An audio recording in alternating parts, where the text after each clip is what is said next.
കല്യാണിക്കു ചുറ്റും 1000 അമ്മമാർ നിരന്നു. കണ്ണുനീർ കൊണ്ട് മാപ്പിരന്നു. വർണ്ണാഭമായ പൂക്കൾ കൊണ്ട് അവളെ മൂടി. മാലാഖയുടെ ചിറകുമായി പൊന്നുമോളെ യാത്രയാക്കി. അവൾ ജനിക്കേണ്ടിയിരുന്നില്ല എന്ന് പലരും പിറുപിറുത്തു. ജന്മം കൊടുത്ത ഉദരം തന്നെ ജീവനെടുത്ത സംഭവം കേരളത്തെ മാത്രമല്ല ലോകത്തെ തന്നെ ഞെട്ടിച്ചിരിക്കുകയാണ്. അവൾ ഏറ്റവും സുരക്ഷിതം എന്ന് കരുതിയ കരങ്ങൾ തന്നെ അവളെ കൊലപ്പെടുത്തി. അമ്മ എന്ന പദത്തിന് നൽകിയ പര്യായങ്ങളിൽ പലതും ഇന്ന് എടുത്തു മാറ്റേണ്ട സ്ഥിതിയിലാണ്. അവളെ അമ്മ എന്നൊക്കെ വിളിക്കണോ എനിക്കറിയില്ല. കുഞ്ഞിനെ തലക്കടിച്ച് കൊലപ്പെടുത്തിയ ശരണ്യ എന്നൊരമ്മ നേരത്തെ ഉണ്ടായിരുന്നു, ഓർമ്മയുണ്ടോ എന്നറിയില്ല. അതേ ക്രൂരതയാണ് ഇപ്പോൾ ആവർത്തിക്കപ്പെട്ടത്. ഇന്നലെ വൈകിട്ടോടെ 3 വയസ്സുകാരിയെ കാണാനില്ലെന്നറിഞ്ഞ സംഭവം, അത് അറിഞ്ഞതു മുതൽ ഉറങ്ങാതെ ഇരുന്ന് പ്രാർത്ഥിച്ച 1000 അമ്മമാരിൽ ഞാനുമുണ്ട്. ആ കുഞ്ഞു പൂവിനെ പിച്ചിടാതെ പറിച്ചിടാതെ നോവിച്ചിടാതെ ആരെങ്കിലും കൊണ്ടു നിർത്താൻ പ്രാർത്ഥിച്ചവർ ഏറെയുണ്ട്. അവരുടെ കണ്ണു നിറച്ച് ചങ്കു പൊട്ടിച്ചാണ് പൊന്നുമോളുടെ മൃതദേഹം കണ്ടെടുക്കുന്നത്. ഒരു കുഞ്ഞിനെ കൊലപ്പെടുത്തി ഒരു ഭാവവ്യത്യാസവുമില്ലാതെ ഓട്ടോയ്ക്ക് കാശ് കൊടുത്ത് സുരക്ഷിതമായി സ്വന്തം വീട്ടിൽ ചെന്ന് എത്തിച്ചേരാൻ കഴിയുന്ന ആ അമ്മയ്ക്ക് മാനസിക രോഗി എന്ന പേര് അല്ലെങ്കിൽ ആ മറവ് നൽകണമോ എന്നത് പലരും ഉന്നയിക്കുന്ന ഒരു ചോദ്യമാണ്. അത് ഞാനും ഉന്നയിക്കുന്നു. തിരുവാണിയൂർ പഞ്ചായത്തിലെ 69-ാം നമ്പർ അങ്കണവാടിയിൽ ഇന്നലെ വൈകിട്ട് 3:15 അമ്മ സന്ധ്യ എത്തുമ്പോൾ 3.5 വയസ്സുകാരി കല്യാണി ഉറക്കം കഴിഞ്ഞ് പാല് കുടിക്കുന്ന സമയമായിരുന്നു. മറ്റൊരു വിശേഷവുമായി ബന്ധപ്പെട്ട് അവിടെ കൊണ്ടുവന്ന ലഡുവും അല്പം ഗോതമ്പ് ഉപ്പുമാവും ഒക്കെ കഴിച്ച് 3:30 അമ്മ സന്ധ്യയുടെ കയ്യും പിടിച്ച് സന്തോഷത്തോടെ പുറത്തേക്ക് പോയ കല്യാണി ഇനി ഒരിക്കലും ആ അങ്കണവാടിയിലേക്ക് മടങ്ങി വരില്ല എന്ന് അധ്യാപിക കരുതിയില്ല. മഴയും ഇരുട്ടും മറ്റു തടസ്സങ്ങളും ഒന്നും വകവയ്ക്കാതെ ഒരു നാടും ഔദ്യോഗിക സംവിധാനങ്ങളും മുഴുവൻ ശ്രമിച്ചിട്ടും കല്യാണിയെ ജീവനോടെ തിരികെ കൊണ്ടുവരാൻ നമുക്ക് സാധിച്ചില്ല. കുട്ടിയുടെ പോസ്റ്റ്മോർട്ടം കഴിഞ്ഞ് പിതാവ് സുഭാഷിന്റെ വീടായ തിരുവാണിയൂർ മറ്റക്കുഴി കീഴ്പള്ളിയിൽ വീട്ടിലേക്ക് മൃതദേഹം കൊണ്ടുവന്നപ്പോൾ ജനമിരമ്പി. ഇവിടെയാണ് സംസ്കാരം നടന്നത്. സന്ധ്യ കുഞ്ഞിനെ പുഴയിലേക്ക് എറിഞ്ഞുവെന്ന് സമ്മതിച്ചു കഴിഞ്ഞു. ഇത് ചെങ്ങമനാട് പോലീസ് വ്യക്തമാക്കുന്നുണ്ട്. എന്തിനാണ് കുഞ്ഞിനെ കൊന്നത് എന്ന ചോദ്യത്തിന് ഇനി ഉത്തരം കണ്ടെത്തേണ്ടതുണ്ട്. ആലുവ ഡിവൈഎസ്പിയുടെയും റൂറൽ എസ്പിയുടെയും ചോദ്യം ചെയ്യലുകൾക്ക് ശേഷം സന്ധ്യയുടെ അറസ്റ്റ് രേഖപ്പെടുത്തുകയും ചെയ്തു.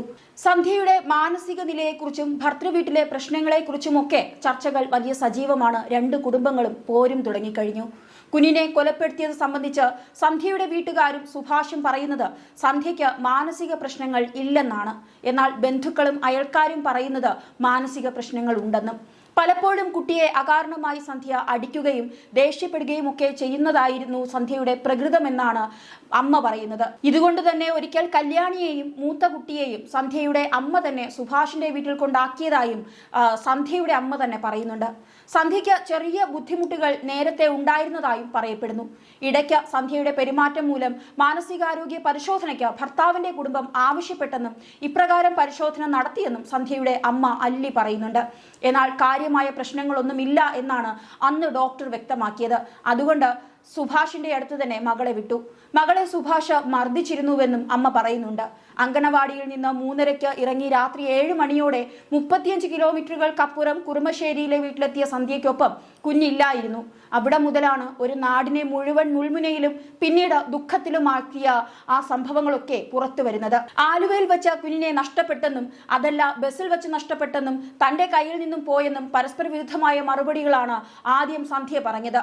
ആശുപത്രിയിൽ കഴിയുന്ന പിതാവിനെ സന്ദർശിച്ച ശേഷം 3:30 വീട്ടിലെത്തിയ സുഭാഷ് കിടന്നുറങ്ങി. 6 മണിയോടെ ഉണർന്നിട്ടും സന്ധ്യയും കുഞ്ഞും എത്താത്തതിനാൽ വീട്ടുകാരെ ബന്ധപ്പെട്ടു എന്നാണ് സുഭാഷ് പറയുന്നത്.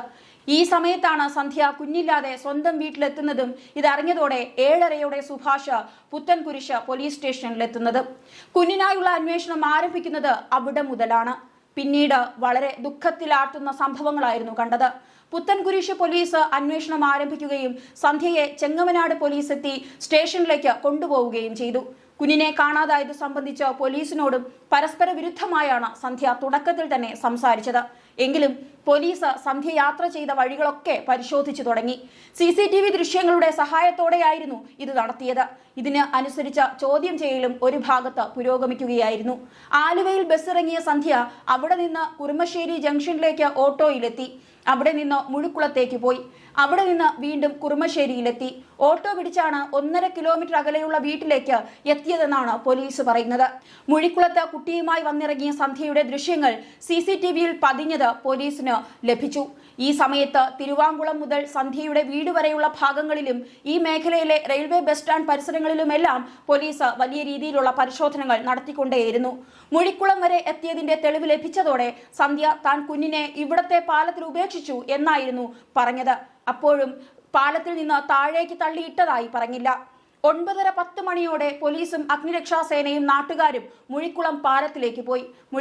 മുഴിക്കുളം പാലത്തിന്റെ നടുക്കുവരെ താൻ എത്തിയെന്ന സന്ധ്യയുടെ മൊഴിയുടെ അടിസ്ഥാനത്തിൽ ആലുവ DYSP ഉൾപ്പെടെയുള്ളവർ രാത്രി 11:30 പാലത്തിന്റെ അടിയിലേക്ക് ആ പ്രദേശത്തേക്ക് കനത്ത മഴയിലും അഗ്നിരക്ഷാസേനയും നാട്ടുകാരും ഒക്കെ പരിശോധന നടത്തി. പാലത്തിന്റെ തൂണിനോട് ചേർന്നുള്ള ഭാഗത്ത് വെള്ളത്തിന് ആഴം കൂടുതലായതിനാൽ സ്കൂബ ടീമിനെ വിളിക്കാൻ 12 മണിയോടെ തീരുമാനമാകുന്നു.